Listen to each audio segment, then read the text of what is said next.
si je vous dis c'est une personne à laquelle on est attaché, je vous dirai pourquoi.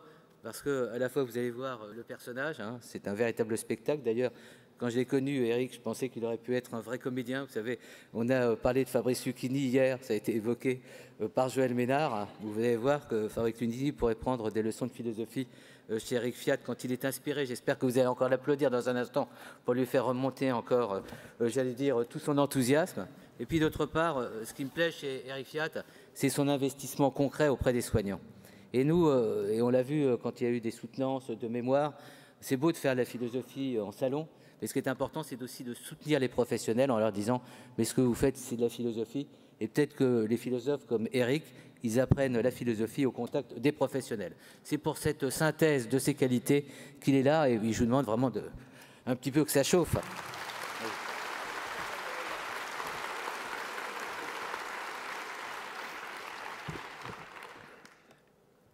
Que pour bien agir, il faut agir à propos, disait Montaigne.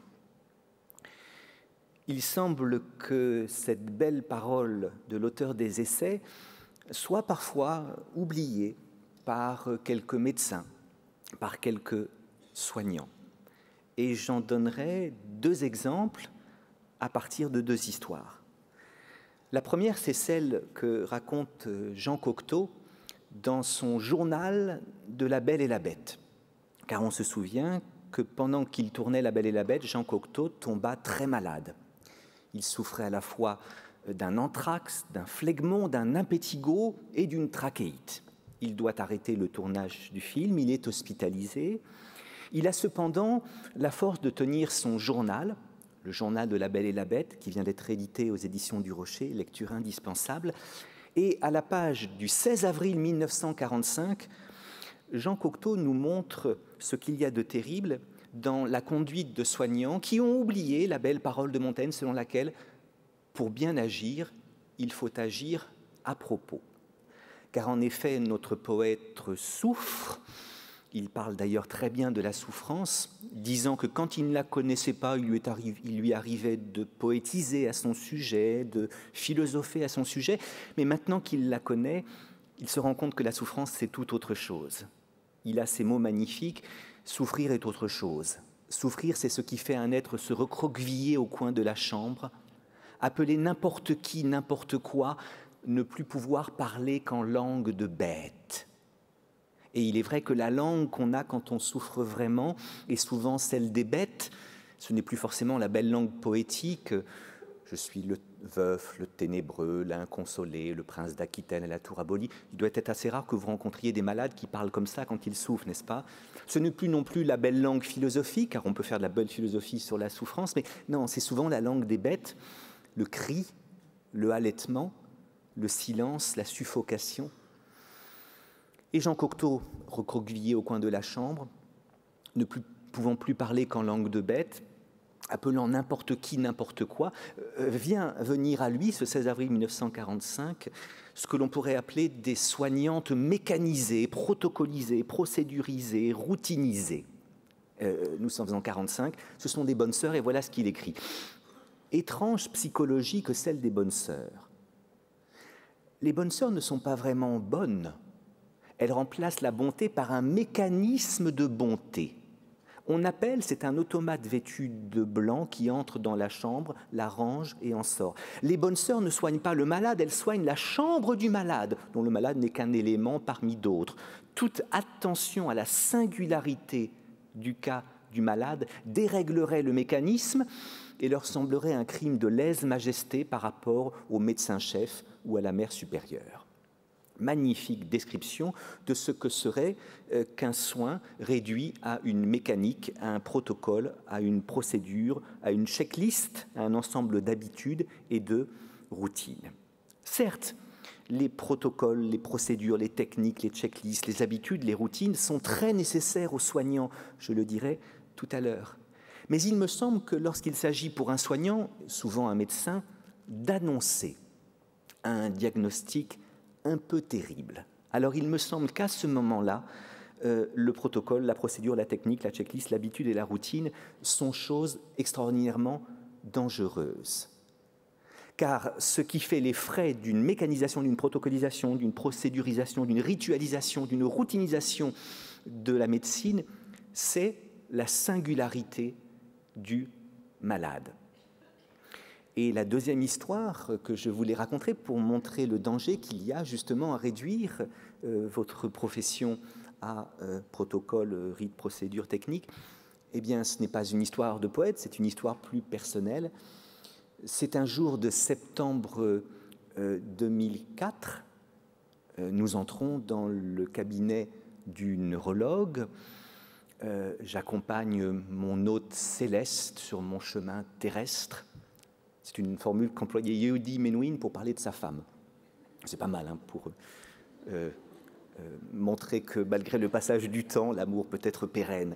Et donc il y a eu l'année d'avant des choses un peu bizarres. Vous savez très bien ce que c'était. Nous, on découvrait complètement troubles de la vision, névrite oculaire, enfin je ne sais trop quoi. Bon, et puis ensuite une petite fatigue pour la marche. Mais enfin de la cortisone, un bolus, enfin tout ça fait que ça va très très bien.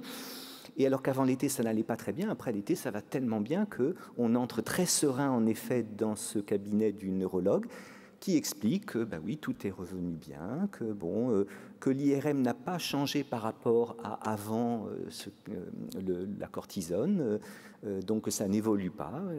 Voilà, elle est souriante, moi un peu moins parce que je flirte un peu plus sur Internet qu'elle. Mais enfin, tout va bien. Et l'entretien pourrait s'arrêter là, mais parce que le protocole, la procédure, le rite, la checklist veulent qu'aujourd'hui les neurologues annoncent à la deuxième poussée le diagnostic, eh bien, ils suscitent quelque chose. Vous n'avez rien à me demander de plus? Non, non, bah, écoutez, ça va, donc je suis content. Vous n'avez pas d'inquiétude? Bah, non, enfin, je commence à en avoir là. Mais vous ne vous posez pas des questions sur quoi? Je ne sais pas, sur...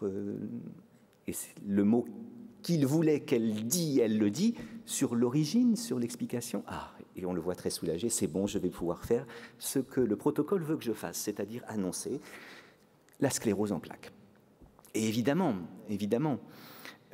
on se rend compte à ce moment-là de ce qu'il peut y avoir de dramatique dans l'annonce, c'est-à-dire ce hiatus qui fait que pour le malade et sa famille, c'est un événement prodigieux, alors que pour le médecin, c'est un processus ordinaire.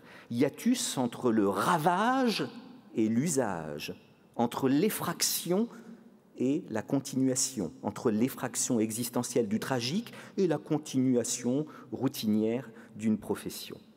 Voilà pourquoi il me semble que même si nous avons besoin dans les professions médicales et soignantes, en effet, de protocoles, de procédures, de techniques, de checklists, d'habitudes et de routines, il me semble que quelque chose comme l'annonce d'un diagnostic tragique, au fond l'annonce d'un destin, de la bifurcation d'un destin, eh bien, ne peut pas se faire sans une attention à la singularité du cas du malade. Et voilà pourquoi Montaigne avait bien raison de dire que pour bien agir, il faut agir à propos.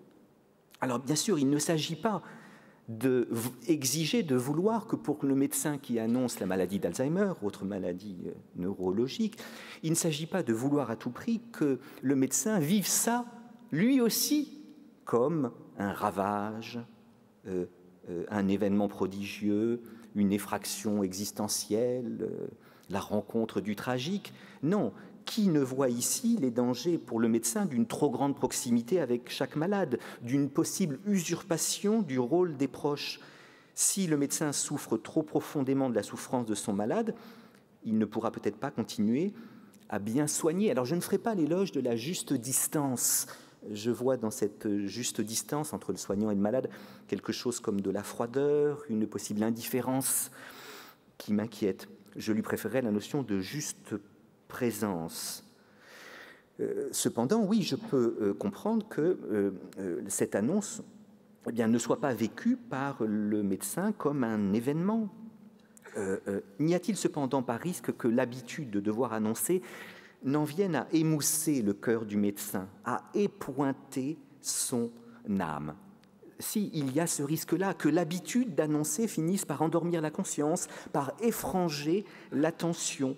Ce que chaque annonce a de surprenant, de singulier, d'irréductible, peut finir par perdre de son pathétisme à force de routine.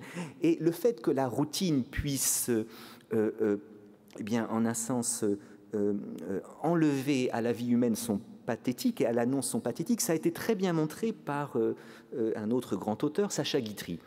Sacha Guitry, dans Les Mémoires d'un tricheur, je ne sais pas si vous vous souvenez de ce film, il nous décrit magnifiquement les sentiments d'un jeune homme qui a vu mourir trop de monde. On se rappelle, le héros de ce film, c'est un jeune homme timide qui a été privé de champignons au repas du soir parce qu'il avait volé dans le tiroir caisse de l'épicerie familiale. Donc, pas de champignons pour toi. Et toute la famille de déguster les champignons, mais tous les champignons d'être vénéneux et même mortels.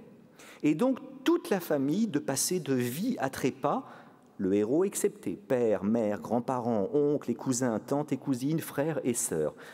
Et Guitry d'écrire « Qui n'a pas vu 11 cadavres à la fois ne peut pas se faire une idée du nombre de cadavres que cela fait. Il y en avait partout.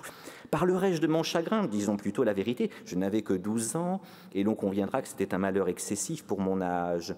Oui, j'étais littéralement dépassé par cette catastrophe. On peut pleurer sa mère, ou son père, ou son frère. Mais comment voulez-vous pleurer 11 personnes? Je n'ose pas parler de l'embarras du choix. Et c'est un peu pourtant cela qui se passait. Ma douleur trop sollicitée à droite, à gauche, avait des sujets de distraction trop nombreux. Et un peu plus loin, voilà ce qu'écrit Guitry. Alors tout le village arrive pour voir ce qui se passe. Les premiers décès avaient été annoncés, non sans une certaine componction, ainsi qu'il est de règle. Mais dès le 4e mort, les annonces devinrent brèves, et bientôt laconiques. Encore un! Et tous ces villageois résignés et fourbus reprenaient de la vie devant tous ces morts. Il leur semblait sans doute que chacun d'eux allait avoir un peu plus d'air à respirer dorénavant. Alors, ce qui nous concerne aujourd'hui, ce n'est pas l'annonce d'une mort, mais l'annonce d'une maladie d'Alzheimer. Eh bien oui, il y a en effet cette possibilité, mais elle est compréhensible, que la routine fasse précisément de cette annonce quelque chose qui au début est dramatique, mais ensuite, encore un, et il y en a de plus en plus. Oui, l'habitude peut finir par endormir la conscience, par effranger l'attention. Ce que chaque annonce a de surprenant, de singulier, d'irréductible, peut finir par perdre son pathétisme à force de routine. Et alors, en effet, voilà le problème de l'annonce, un hiatus entre l'événement prodigieux qu'est l'annonce d'un destin d'un côté, de l'autre, la simple communication d'une information.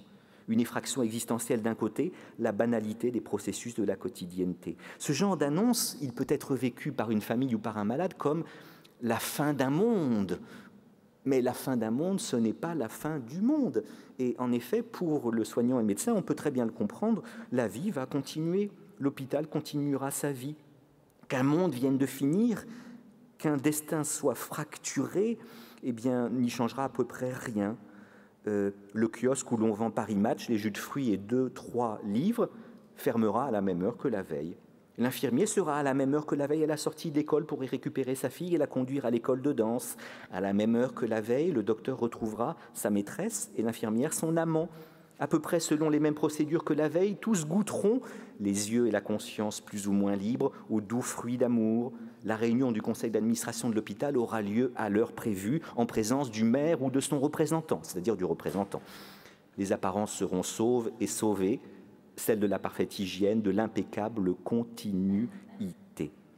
Alors là, nous comprenons, et cependant nous nous inquiétons précisément du fait que l'habitude ne dégénère en routine et qu'elle finisse par passer à côté de ce qu'il y a de singulier dans toute annonce de la maladie d'Alzheimer. Cependant, l'habitude peut être une bonne chose.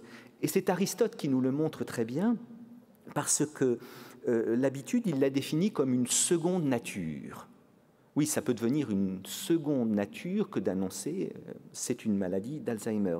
Mais la formule d'Aristote nous dit tout sur l'habitude. Selon qu'on insiste sur le substantif ou sur l'adjectif, on verra toute la richesse de la définition aristotélicienne de l'habitude. L'habitude, dit Aristote, c'est une seconde nature, mais c'est aussi une seconde nature. J'insiste d'abord sur le substantif. L'habitude, c'est une seconde nature, car il y a en effet dans l'habitude quelque chose qui ressemble à l'instinct. Ce que l'on fait par habitude, on le fait avec la même spontanéité, la même irréflexion, la même mécanicité que ce que l'on fait par instinct. On le fait sans y penser. C'est en quoi l'habitude est une seconde nature, elle ressemble à l'instinct. Mais en même temps, l'habitude est une seconde nature. Et elle diffère de l'instinct, car comme disait là encore Aristote, dans l'instinct, la conscience est nulle, alors que dans l'habitude, la conscience est annulée. Je reprends, l'habitude est une seconde nature parce qu'elle doit être distinguée de cette première nature qu'est l'instinct, car dans l'instinct, la conscience est nulle, alors que dans l'habitude, la conscience est annulée. Vous me direz, il n'y a pas de différence entre nul et annulé.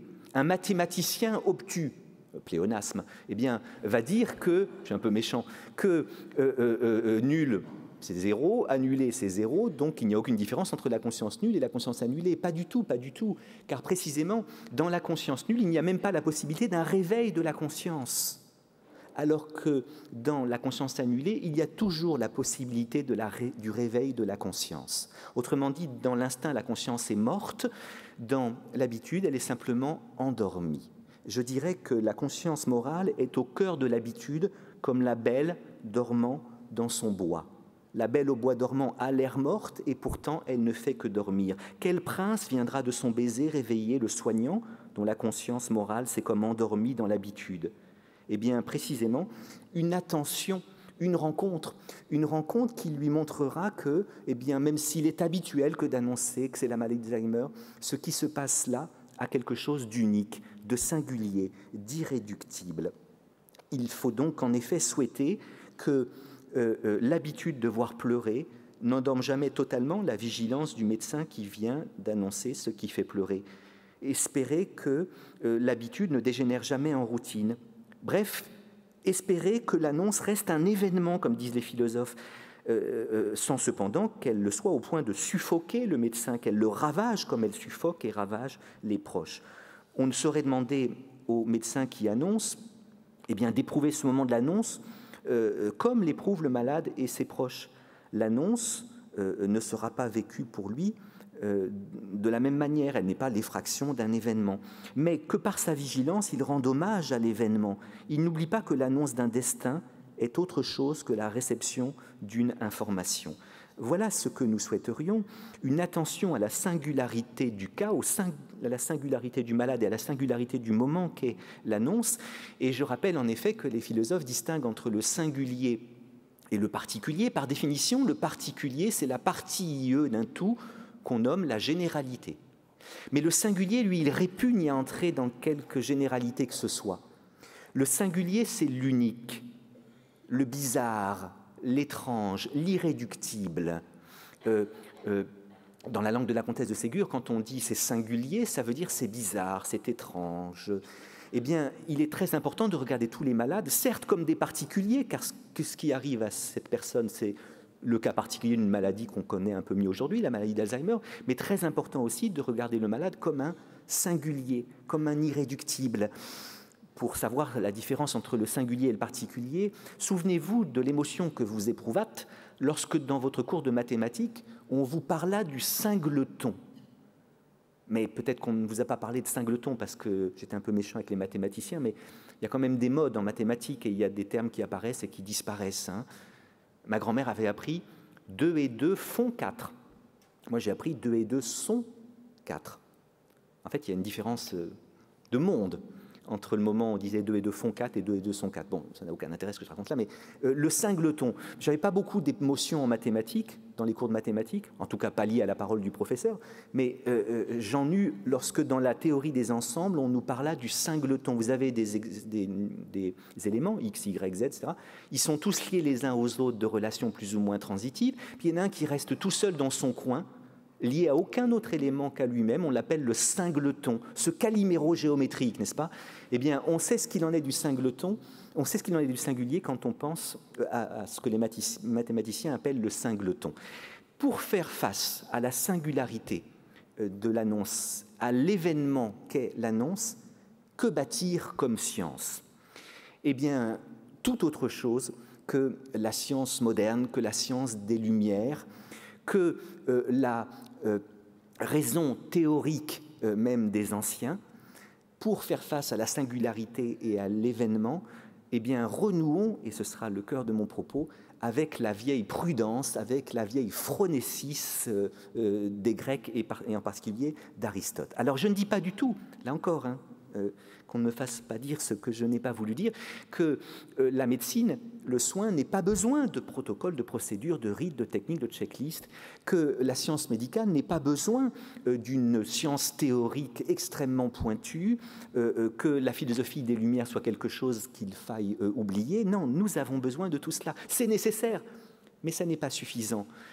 Et c'est même parfois dangereux quand il s'agit d'annoncer. Pour faire face à la singularité, à l'événement, revenons à la phronésis, à la prudentia, à la prudence du vieil Aristote, et méfions-nous, par exemple, eh bien, de l'éthique déontologique d'un Emmanuel Kant.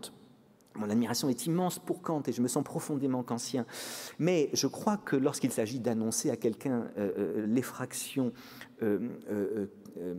dans son destin, là, la déontologie kantienne, ça n'est pas suffisant.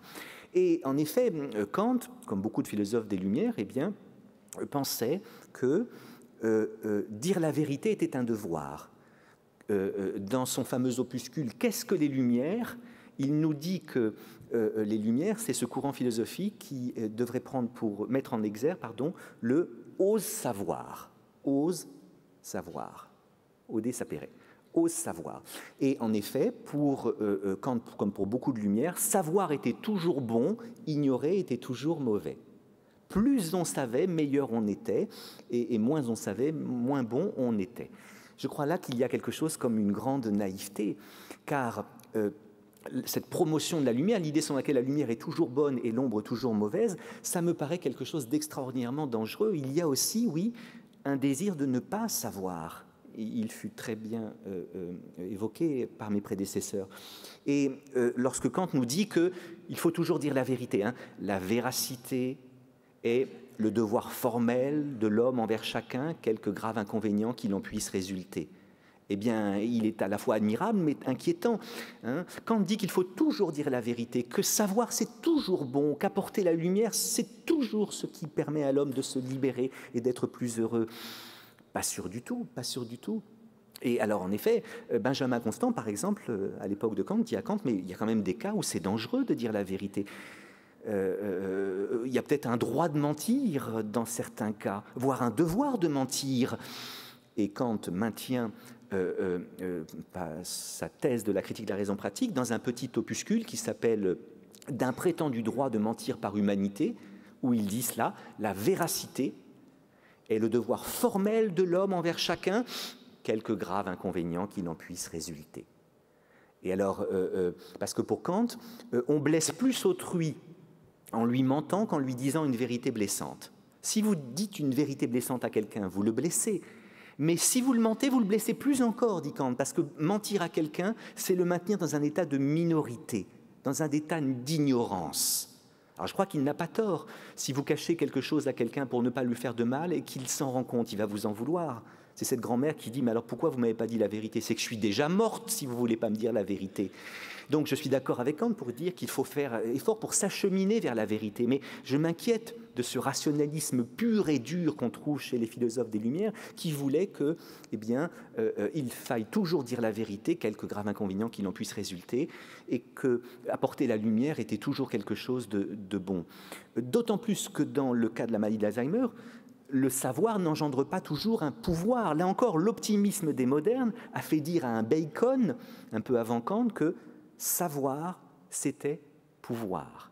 Et le problème dans Alzheimer, c'est que l'on sait et qu'on ne peut pas forcément.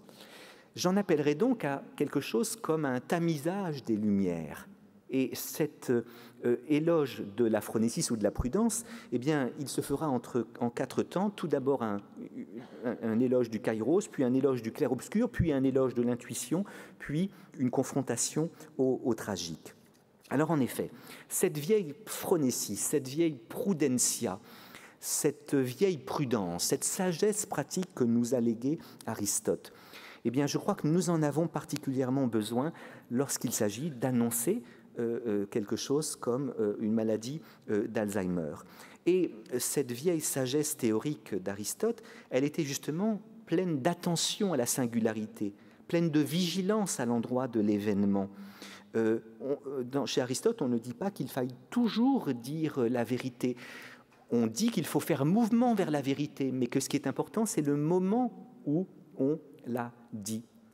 Et en 4 points, très rapidement, le kairos, le scripture, l'intuition et le tragique, j'essaie de vous rappeler ce que c'est que cette vieille phronésis. Alors tout d'abord, le kairos.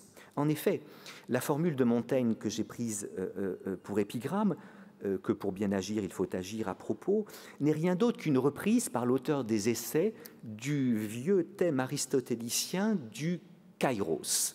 Et en effet, pour Aristote, pour bien agir, il fallait saisir le kairos aux cheveux. Qu'est-ce que c'est que le kairos, K-A-I-R-O-S?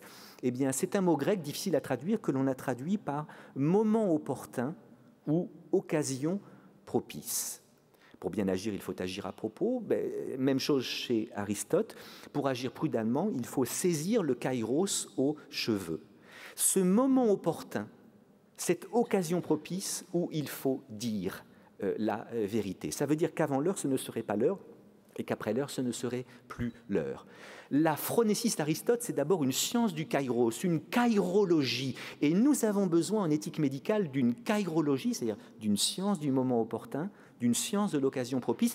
Comme toute chose égale par ailleurs, nous en avons besoin en érotique. Pardonnez-moi cette analogie, mais en érotique, en amour, nous avons besoin d'une science du kairos. Beaucoup de nos chagrins viennent du fait que nous n'avons pas dit le mot qu'il fallait dire au bon moment, que nous n'avons pas pris la main au moment où il fallait la prendre. Il paraît qu'en matière de séduction, la beauté n'est pas chose absolument essentielle. Talleyrand, qui était très laid mais très séduisant, avait dit « La beauté, ça ne fait jamais gagner que 15 jours ». Manière pour lui d'avouer que la laideur en fait perdre 15, mais que la laideur n'expose pas à la solitude. Et donc, quoique très laid, il séduisait beaucoup parce qu'il avait précisément, comme tous les grands séducteurs, cette science du moment opportun. Ce n'est pas le moment de l'inviter à dîner, ce serait trop tôt. Maintenant, c'est trop tard. Il y a un moment où il faut proposer quelque chose. Avant l'heure, ce n'est pas l'heure. Après l'heure, c'est plus l'heure. Eh bien, en amour, oui, beaucoup de nos chagrins adolescents sont venus du fait que nous n'avions pas du tout ce sens du kairos. On voit parfois des jeunes qui sont sur un banc, on passe et on a envie de lui dire « c'est le kairos ». C'est le moment opportun, dis-lui que tu l'aimes, saisis sa main. Mais lui a tellement peur qu'il va laisser passer cette occasion toute faite. Et lorsqu'on lui fera remarquer ensuite qu'il a trop attendu, il va se dire qu'il faut qu'il soit audacieux. Et l'instant d'après, il va pécher par extrait de précipitation. Il va se retrouver à une soirée, il va voir une jeune fille qui va le regarder un tout petit peu. Oui, il est pas mal, mais c'est trop tôt. Et tout d'un coup, cet adolescent plus ou moins boutonneux va lui sauter dessus. Non, c'est trop tôt. Et alors, il paraît donc qu'en érotique, nous avons besoin de cette science du moment opportun. Et alors, cette analogie, évidemment, doit être contrôlée. Mais il y a aussi, si vous voulez, ce sentiment que vous avez peut-être eu, très désagréable, lorsque vous avez été étreint, mesdames, par un homme qui, en effet, était dans le protocole, la procédure, le rite, la checklist. Il a appris l'amour physique dans un livre, et donc, voilà, alors, les préliminaires sont finis, le sein droit c'est fait, j'attaque, etc. Et là, vous avez l'impression, en effet, de ne pas être aimé. Vous avez l'impression que votre singularité est totalement niée, et il fait son numéro, mais il s'aime vous aimant, il ne vous aime pas. Et alors précisément, aussi bien en amour qu'en érotique, nous avons besoin d'une kairologie, d'une science du moment opportun. Et bien en éthique médicale aussi, nous avons besoin de cette kairologie, de cette science du moment opportun. Avant l'heure, c'est pas l'heure, après l'heure, c'est pas l'heure. Il y a un moment où l'annonce doit être dite. Ce moment est fugitif, j'y viens. Mais ce moment est peut-être le bon moment. Avant l'heure, ça ne serait pas l'heure et ça créerait des catastrophes, soit un effondrement psychique, soit un déni, soit une dénégation. Après l'heure, ce serait également une véritable catastrophe. On priverait quelqu'un de protocole et d'un accompagnement qui l'aurait aidé à survivre bien et même à vivre bien malgré la maladie. Alors évidemment, le problème, c'est qu'il faut saisir le kairos aux cheveux, disait Aristote, mais Aristote d'ajouter que le kairos, c'est un gros homme obèse, enduit d'huile et presque chauve. Donc, comment saisir le kairos aux cheveux? Et alors, le philosophe qui a le mieux parlé du kairos, du moment opportun, c'est Yankelevitch, qui le nomme une apparition disparaissante ou une disparition apparaissante. Yankelevitch est le philosophe qui a insisté le plus sur ce côté évanescent, fugitif, ce côté clignement de paupières du kairos. C'est une apparition disparaissante ou une disparition apparaissante. À peine cela a-t-il apparu que cela déjà a disparu. À peine cela a-t-il disparu que ça recommence d'apparaître. Et dans un de ses livres, le je ne sais quoi et le presque rien, le titre est tout un programme, hein, le je ne sais quoi, le presque rien. Eh bien, Yankelevitch nous livre le chiffre de cette science du kairos, de cette kairologie, en nous disant que c'est difficile de saisir le kairos parce qu'il faut qu'il y ait rencontre entre deux temporalités qui sont hétérogènes l'une à l'autre, si vous voulez. Pour qu'il y ait rencontre, il faut être deux. Et tantôt, la conscience du médecin est en verve, elle est aux aguets, mais l'occurrence ne se présente pas. Tantôt, c'est le contraire. L'occurrence apparaît, le malade s'ouvre, ou sa famille a quelque chose, mais la conscience du médecin roupille. Quand seront-elles ensemble? Voilà quelque chose qui est difficile. L'occasion toute seule, nécessaire sans être suffisante, elle a besoin en face d'elle d'un médecin capable de la saisir, d'un soignant capable de la saisir. L'occasion vient à notre rencontre. Elle nous offre ce que j'appellerais elle nous fait ce que j'appellerais des offres de service. Elle nous apporte des chances inédites. Mais en même temps, elle est parfois très difficile à saisir. Il arrive que l'occasion tienne dans un battement de paupières. Dans un battement de paupières, ce malade vous fait comprendre qu'il a compris, même s'il ne le dira pas. Dans un battement de paupières, il vous fait comprendre que ce n'est pas le moment. Et à ce moment-là, nous serions en effet violents, éthiquement dangereux, si nous disions la véracité et le devoir formel de l'homme envers chacun, quelques graves inconvénients qui n'en puissent résulter. L'occasion, c'est une grâce qu'il faut parfois aider un petit peu. Il faut une conscience en état de grâce pour la recevoir. Et alors je dirais que pour arriver à saisir le kairos aux cheveux, ce moment opportun où il faut dire, eh bien, le succès dépend pour moitié des circonstances fortuites, pour moitié de notre sagacité à nous soignants. Il s'agit en effet d'avoir une conscience tendue mais non pas crispée, un esprit léger et des récepteurs ultra sensibles. L'occasion, ce n'est pas une aubaine inespérée, c'est une chance dirigée qu'il faut saisir avec tact, parce qu'il y a une qualité rétractile chez les malades. Vous savez, l'escargot est timide, il a sorti un peu ses yeux, je ne sais pas, ses trompes, mais si vous allez trop vite, pop, il va se refermer. Et donc, cette science du kairos, c'est aussi une science du tact, et je crois en effet que l'occasion, c'est le moment où coïncident les moments privilégiés de deux chronologies distinctes, celle du malade et de sa famille, celle du médecin. C'est une heureuse simultanéité, coïncidence ponctuelle, point d'intersection. Et la musique, Emmanuel disait que je venais parfois avec la musique, là je viens sans musique, mais je l'évoque. La musique, c'est aussi une science du moment opportun. Aucun accord n'est beau en lui-même, ni la 9e de dominante de Debussy, ni la 11e naturelle de Ravel. Tout dépend du contexte, de la situation psychologique. Un simple accord de Do majeur, c'est très banal, Do, Mi, Sol, Do, ça peut être par exemple dans le Péléas et Mélisande de Debussy, un trait de génie, un moment absolument bouleversant, parce que cet accord vient à ce moment-là. Mais un trait de génie peut vite dégénérer sous la plume des imitateurs en procédés mécaniques, en radotage savant. Et il faut opposer à cette science du kairos, eh bien, la gaffe. La gaffe, c'est l'intervention hors saison, la méconnaissance du moment, alors que le tact, c'est ce que j'appellerais la divination de l'à-propos. Il y a chez certains soignants des bévues chronologiques, des maladresses temporelles. Le gaffeur rate sa tangente ponctuelle avec le malade.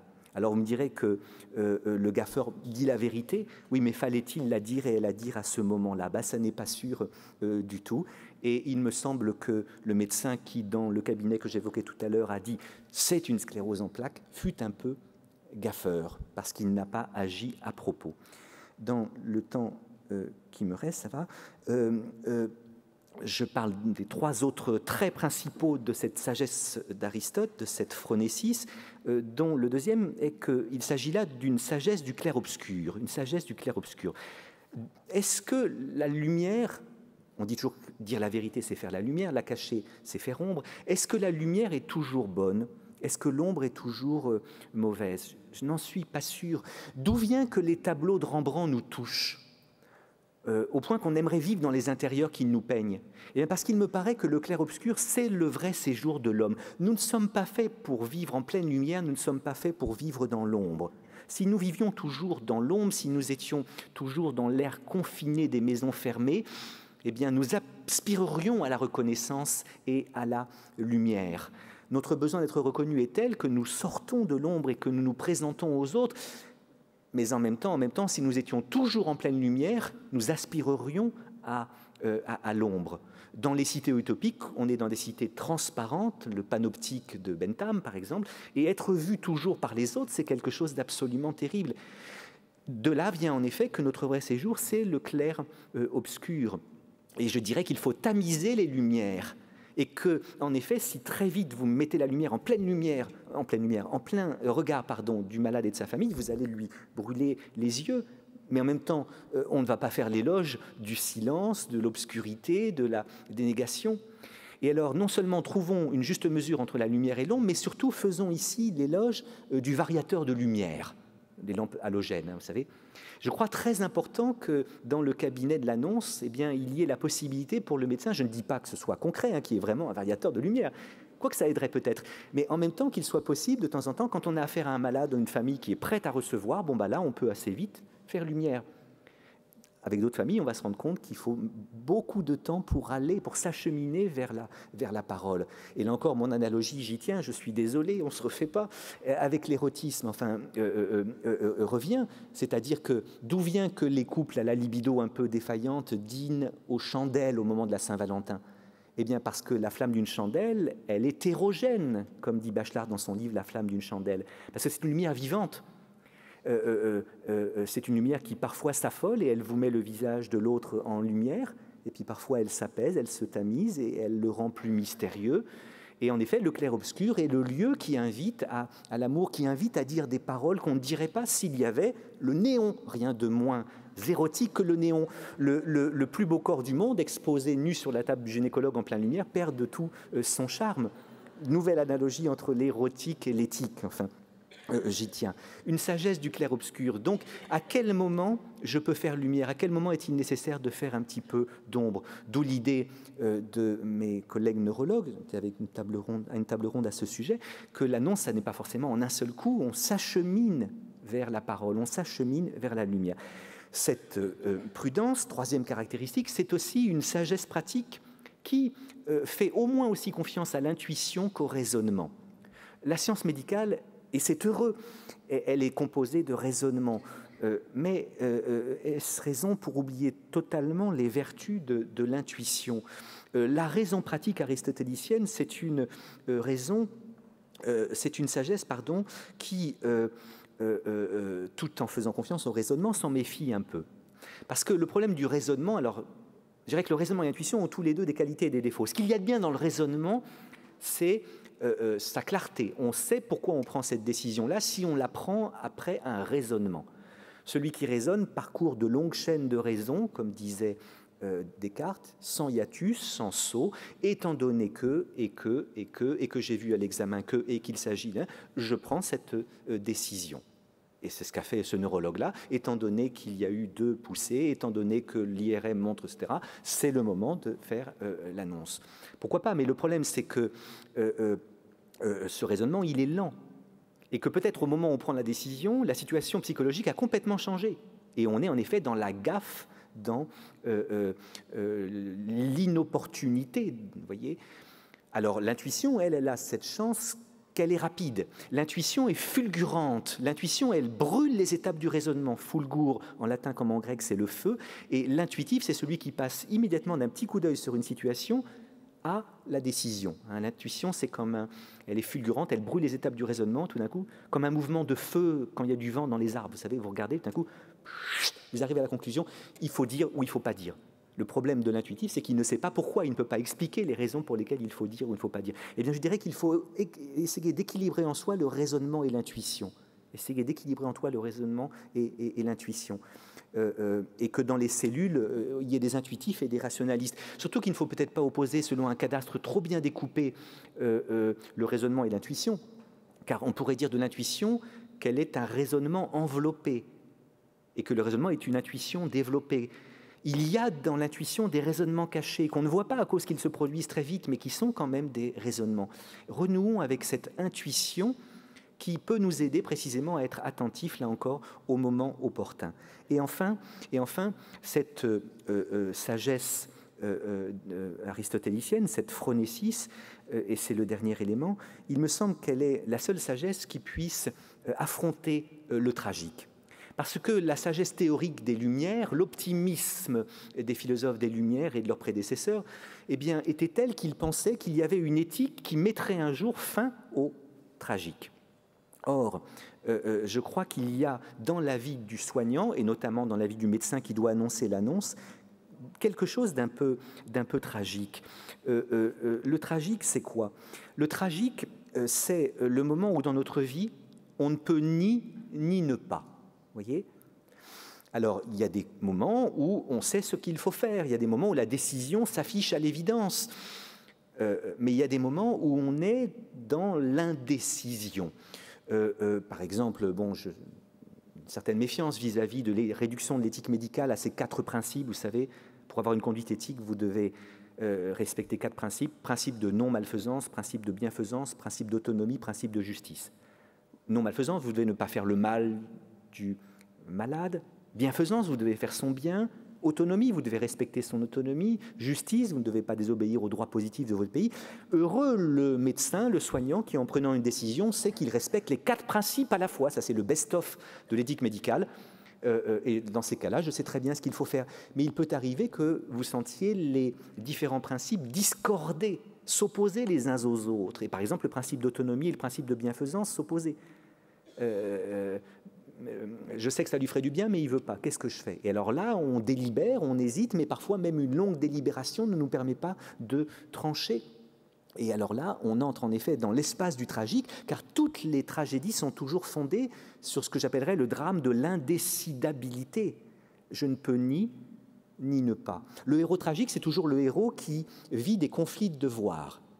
Alors le héros tragique, il a 2 devoirs fondamentaux. Il doit protéger la loi comme roi, et il doit protéger son fils, le prince, qui deviendra roi après lui. Alors tout va très bien, jusqu'à ce qu'un jour fatal, le fils désobéisse à la loi de telle manière que si vous appliquez la loi, vous devez condamner le fils à mort. Que va faire le héros tragique? Rien, parce qu'il ne peut ni appliquer la loi, ni ne pas l'appliquer. Si j'étais pas clair, vous me le diriez. S'il appliquait la loi, il désobéirait à l'un de ses devoirs fondamentaux, qui est de protéger son fils, le prince, qui deviendra roi après lui. Mais s'il n'applique pas la loi, il désobéit à l'autre de ses devoirs fondamentaux, qui est de protéger la loi. Et généralement, parce qu'il ne peut ni ne pas, on en prend pour 5 actes d'alexandrin, avec césure à l'hémistiche, 1, 2, 3, 4, 5, 6, 7, 8, 9, 10, 11, 12, 1, 3, 4, 5, 6, 7, 8, 9, 12, pendant lesquels le héros tragique se montrera incapable de trancher, de sorte que la tragédie se termine par la mort du héros. Les parcs, les divinités de la nuit et de la mort viennent trancher le fil d'une vie, précisément parce que cette vie n'a pas su trancher. Alors je vous souhaite un autre destin que celui des héros tragiques. Mais vous devez précisément, alors que vous ne pouvez ni ne pas, je ne peux ni lui dire, ni ne pas lui dire. Je ne peux ni l'institutionnaliser, ni ne pas l'institutionnaliser. Je ne peux ni le laver de force, ni ne pas le laver de force.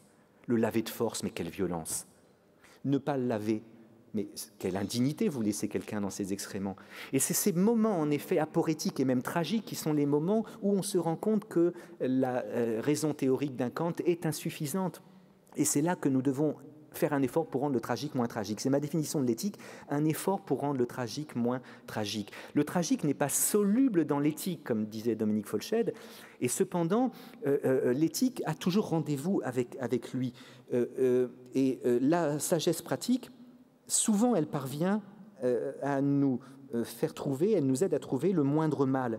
Elle ne le permet pas toujours, c'est alors que le tragique fait effraction, que ce soit sous la forme de la révélation en l'homme d'un fond ténébreux ou celle de l'indécidable. Le tragique, c'est le drame de l'indécidabilité. Je ne peux ni dire, ni ne pas dire. Et alors, le héros tragique, il hésite. Il fait, par exemple, comme le cidre, réduit au triste choix ou de trahir ma flamme ou de vivre en infâme, des deux côtés mon mal est infini. Ô Dieu, l'étrange peine, mon mal augmente à le vouloir guérir, tout redouble ma peine. Le cid, c'est quelqu'un qui se dit, je vais raisonner et je vais trouver la solution, je vais savoir s'il faut choisir mon père ou Chimène. Et il se rend compte là que même un raisonnement très éclairé ne lui permet pas de trancher. Hein. Réduit au triste choix ou de trahir ma flamme ou de vivre en infâme, il trahit sa flamme s'il prend le parti de son père, il vit en infâme s'il prend le parti de Chimène. Des deux côtés, mon mal est infini. Ô Dieu, l'étrange peine, mon mal augmente à le vouloir guérir. Et qu'est-ce que c'est que la sagesse d'Aristote? C'est une sagesse qui, précisément, fait effort pour rendre le tragique moins tragique. Le dilemme, l'aporie, l'incertitude, le renversement font partie de la profession du soignant. Il ne doit pas cependant baisser les bras en disant « c'est tragique, je ne peux ni ne pas ». Et c'est là, précisément, qu'il a besoin d'intuition qui équilibre le raisonnement. Je ne sais pas exactement où j'en suis. Qu'il a besoin d'être dans le clair-obscur.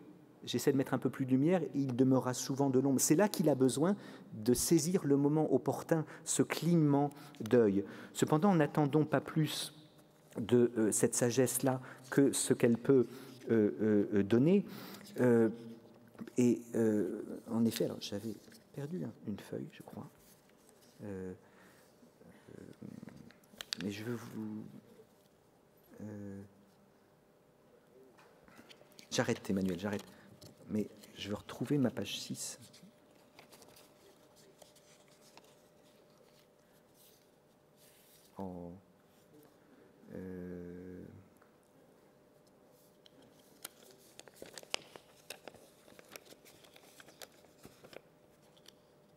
Ah, voilà.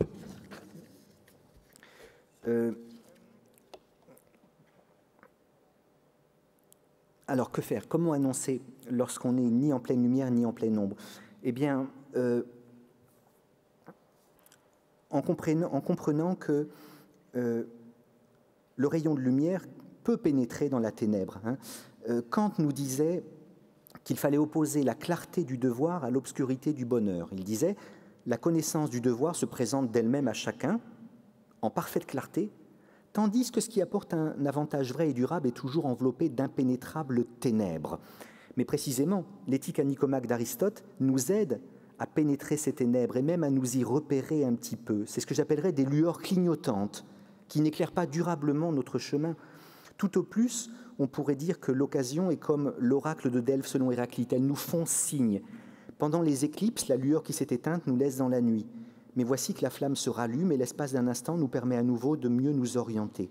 Les signes et les signaux dans la nuit que nous envoie le malade ressemblent aux allusions de la Pythie, lesquelles ne sont ni claires ni univoques, mais souvent ambiguës.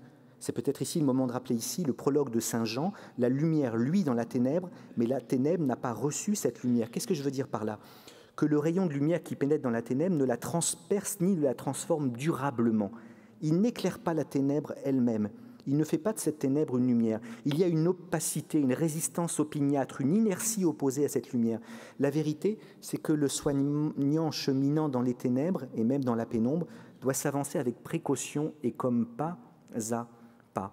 Et c'est ce que Denis l'Aréopagite appelait la ténèbre lumineuse, et Denis de nous montrer comment Moïse pénètre dans la nuée sombre qui se déchire en instant pour se refermer derrière lui.